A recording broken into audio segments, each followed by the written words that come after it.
Inside Sam Heughan's scandal storm.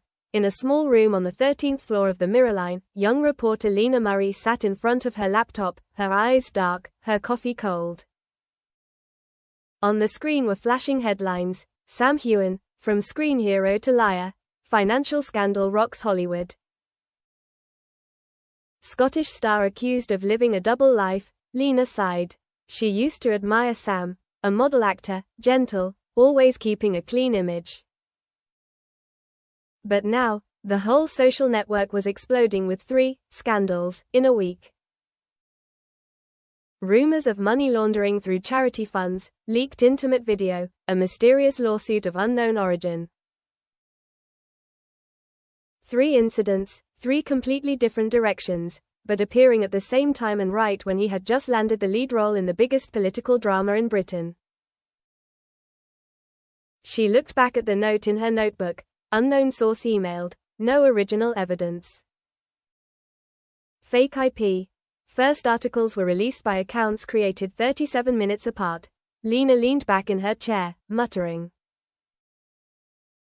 Something's not right. She smelled a media conspiracy. Some invisible hand was pulling the strings. Meanwhile, in a suburban house north of Edinburgh, Sam Heughan sat by the window, watching the heavy rain cover the garden. His phone rang constantly, manager, lawyer, producer, but he didn't answer. He was used to the public attention, but this was different.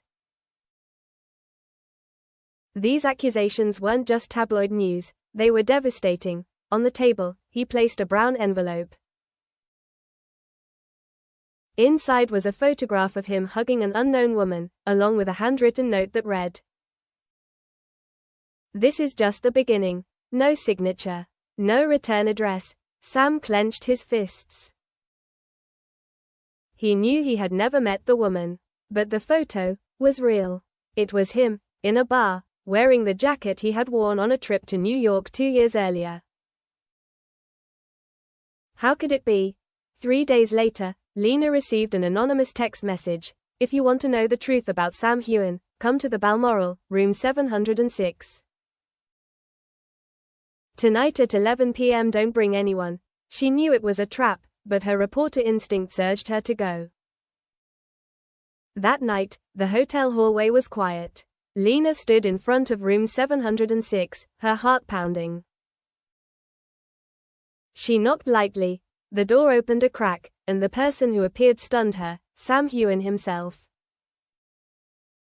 He looked at her, his eyes tired but sharp. "You a reporter, Lena Murray?" "Yes." "I don't think you're." Sam motioned her in. The room was dark, save for the desk lamp that illuminated thick files. He sat down, clasping his hands together. "I know you're investigating me. I'm investigating myself." Lena frowned. "What do you mean?" He pulled a stack of documents from his desk drawer, photos, emails, money orders, all bearing his name, his signature, but he insisted they were all fake. "Someone was creating another version of me. A virtual Sam Heughan, sinful, dirty, and programmed to destroy me bit by bit." She looked at him, half believing. "You mean, someone systematically fabricated a scandal?" "Not just fabricated." He looked at her straight in the eye. "They know too much. They know every schedule, every person I meet.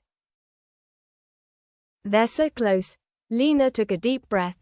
She knew she had just stepped into something more dangerous than any article. Before she could ask more, Sam stood up, opened a drawer, and took out a black envelope. "This is all I have. One clue." Inside the envelope was a small, blood-stained memory card. "I found it under my car this morning." Lena looked at him, a chill running down her spine. "Have you opened it?" "No. I want you to. If anything happens to me, you know what to do." He said it in a voice that was eerily calm. On the way out of the hotel, Lena didn't notice a black car following her from afar. In the driver's seat, a man with a headset was recording the entire meeting. He picked up the phone and said softly, He gave her the memory card. The other end of the line simply replied, "Good. Now let them destroy each other." Lena sat in her small Camden apartment, the yellow light of her desk lamp illuminating her tense face. On the table was the black memory stick Sam had given her. It was small, harmless, but it could hold a secret enough to destroy a person. She plugged it into her computer.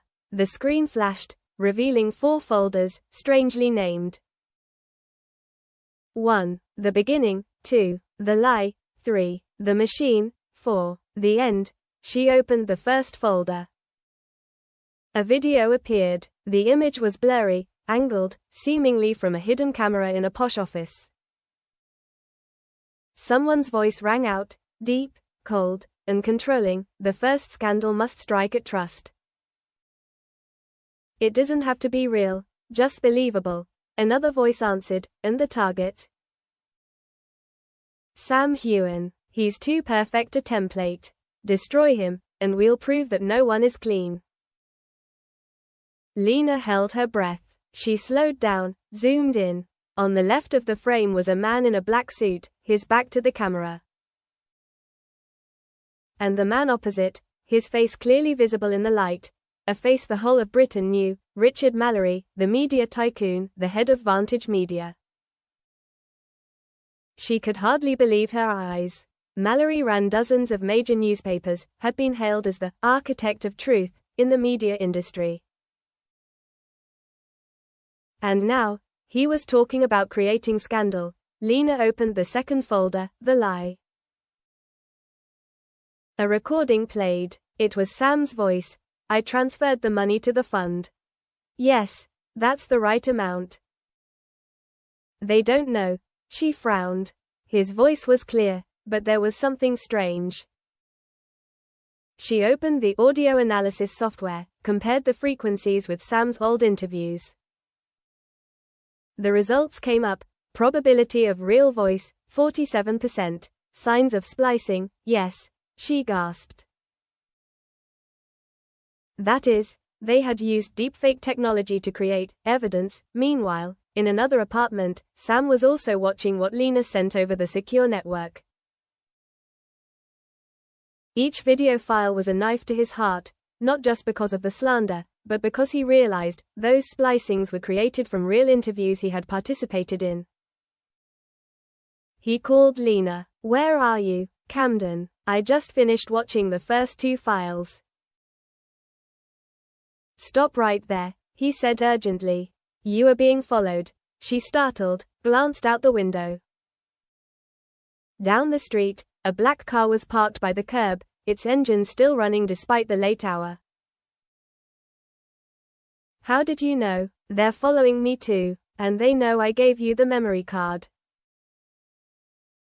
His voice was urgent. "Get out of there, Lena." She packed up her laptop and stuffed it into her backpack.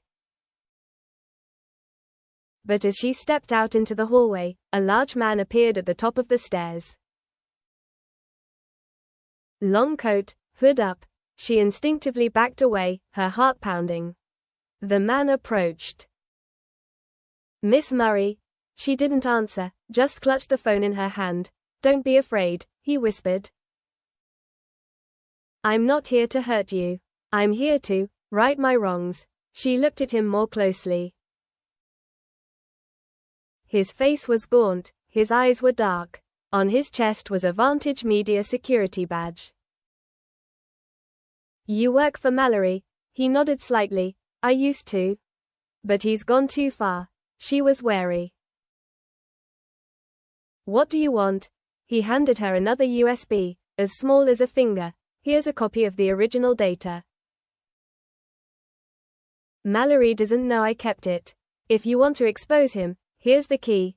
Before she could say anything, a car horn blared outside. He was startled and pushed her toward the emergency stairs. "Go." A loud bang rang out. The glass door shattered. Lena fell to the floor, her ears ringing.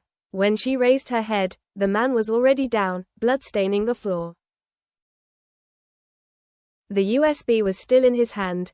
At 3 in the morning, Lena was hiding in an old warehouse near King's Cross Station. Her hands shook as she opened the USB.